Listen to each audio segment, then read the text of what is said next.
धुळे जिल्ह्यामध्ये गतवर्षी 110% पाऊस झाला होता। त्यामुळे जिल्ह्यातील सर्वच प्रकल्प हे 100% पूर्ण भरले होते। मात्र आता उन्हाळा सुरू झाला, उन्हाळा आता संपून आता 10 दिवस उलटले आहेत। मात्र त्यानंतर झपाट्याने या ठिकाणी आता जलसाठ्यामध्ये घट झालेली आहे।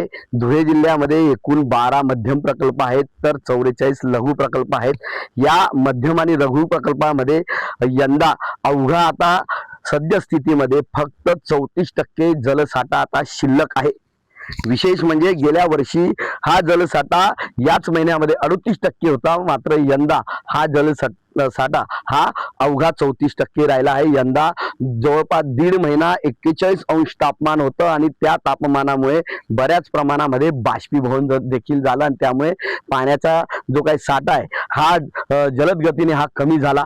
त्यामुळे आता धुळे जिल्ह्यातील जवळपास 48 गावांमध्ये विहिरी अधिग्रहित केलेल्या आहेत। एकीकडे पाणी साठा संपत असताना टंचाईचं संकट हे या ठिकाणी जिल्ह्यावर येतं की काय अशी शंका निर्माण झालेली आहे। कारण आपण जर बघितलं तर या ठिकाणी या अजूनही एक आठवडा उलटून गेला असला तरी जिल्ह्यामध्ये पाऊस नाही। त्यामुळे आता जलसाठा देखील आता कमी होऊ लागला आहे। त्यामुळे आता येणाऱ्या काही दिवसात जर पाऊस पडला नाही तर हा जलसाठा अजून कमी होईल आणि त्यामुळे अजून टंचाई भासू शकते। त्यामुळे संपूर्ण धुळे जिल्ह्याला या ठिकाणी पावसाची अपेक्षा आता व्यक्त होत आहे। लवकरात लवकर पाऊस पडावा आणि जलसाठ्यांमध्ये जलसाठा निर्माण व्हावा अशी अपेक्षा धुळे जिल्ह्यातील नागरिक व्यक्त करत आहेत।